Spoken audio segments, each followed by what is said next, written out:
Black women, can we talk about something real for a second? Because lately, so many conversations I've had with friends, co-workers, women online, women in this community, they all keep pointing toward the same thing. A lot of us are in our 30s, 40s, and 50s and finally realizing, wait, I might actually be neurodivergent. Not crazy, not dramatic, not doing too much, not emotional for no reason, just wired differently, processing differently, moving through the world differently, and nobody ever told us. What's wild is we grew up thinking this was just our personality or how Black women are or just life. But when you start unpacking it, you realize there were signs all along. They were subtle, quiet, buried under survival mode, but they were there. And I want you to know, if any part of this conversation hits your spirit today, you are not alone and you are not imagining anything. There's a reason so many of us find out later in life, and today we are going to talk about it. I'm still rising, beauty over age, turning every tear into a brand new page. No more heart hiding, I've come full bloom.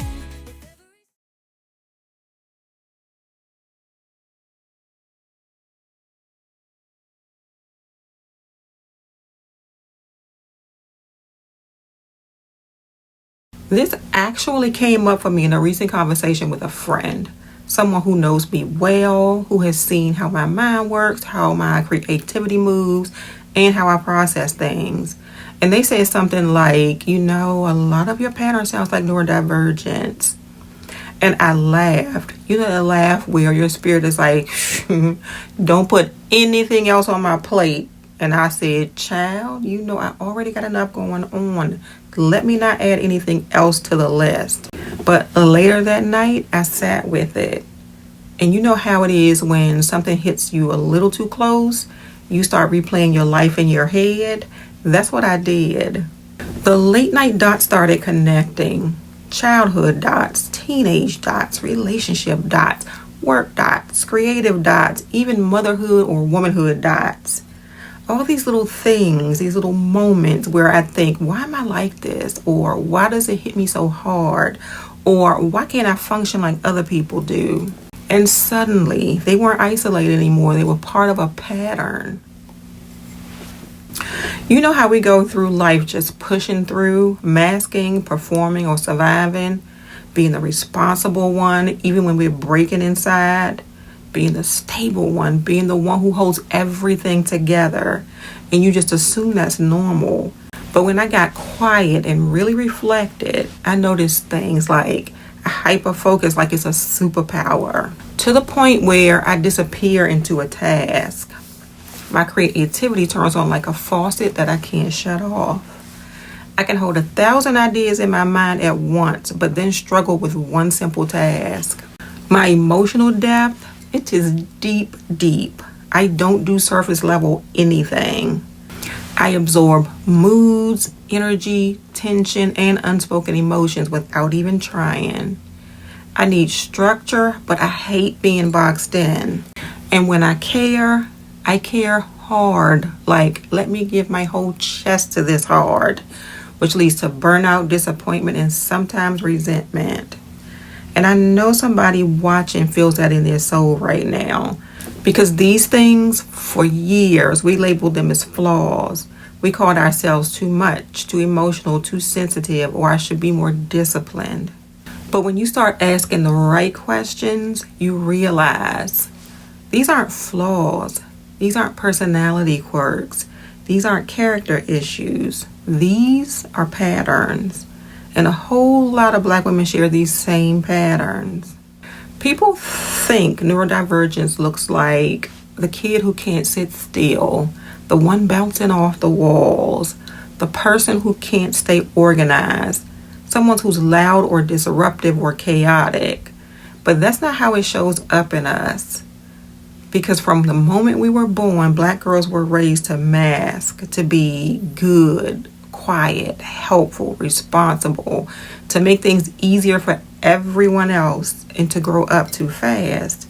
So our neurodivergence hides behind our performance. Let me break down how some of these traits show up in us. As with me, hyperfocusing. When something grabs your interest, whether it's a book, a creative project, organizing your house, researching something, you disappear into it. Hours feel like minutes. You forget to eat, you forget the world. And people think it's discipline. It's actually a neurological pattern. Emotional intelligence that hits like intuition. Black women are naturally intuitive, but some of us are deeply intuitive. You feel people's energy before they talk. You sense shifts in a room instantly. You can read someone's mood from across the building. That is not being dramatic. It's sensitivity, a neurodivergent trait.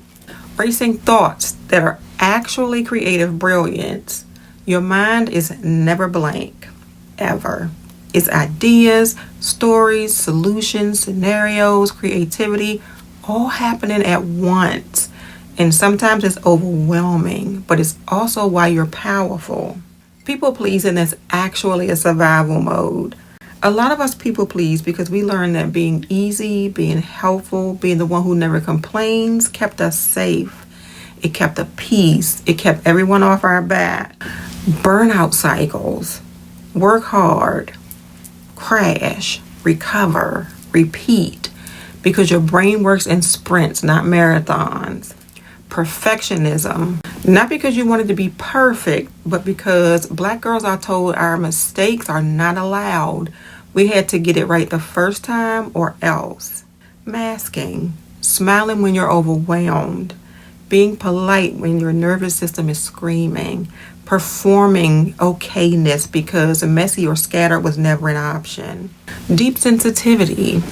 Sounds, emotions, expectations, lights, energies, it all hits different. These are classic neurodivergent traits, but when you mix them with Black womanhood, they become invisible.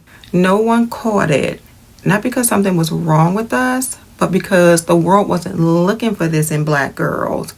Let's be honest, Black girls are expected to grow up fast. We get labeled mature, responsible, helpful, little mama, strong, independent. Our meltdowns get seen as attitude. Our shutdowns get seen as being standoffish. Our sensitivity gets labeled too emotional. Our creativity gets brushed off as doing the most. And in school, teachers don't look for neurodivergence in Black girls. They look for behavior problems. They look for defiance. They look for attitude. Meanwhile, we're struggling to regulate sensory overload, anxiety, perfectionism, or racing thoughts, and nobody ever connected it. So we learn to mask, to cope, to excel, to stay quiet, to not inconvenience anyone, and to overachieve silently. Some of us became the go-to person, the fixer, the leader, or the dependable one. Meanwhile, we're carrying narratives inside of our heads that nobody ever helped us understand. Here's where everything gets loud. In your 40s. Because hormonal shifts, your emotional bandwidth shrinks, your tolerance for nonsense changes, your patience changes, your brain fog increases, your routines fall apart, and your nervous system is tired of holding everything together. The mask starts slipping, and suddenly, things you carried for decades feel heavier. Your body isn't running on adrenaline anymore. You can't ignore overwhelm the way you used to. You can't force yourself into situations your spirit rejects. The noise that never bothered you now becomes unbearable. You crave peace more than productivity. You want truth more than appearances.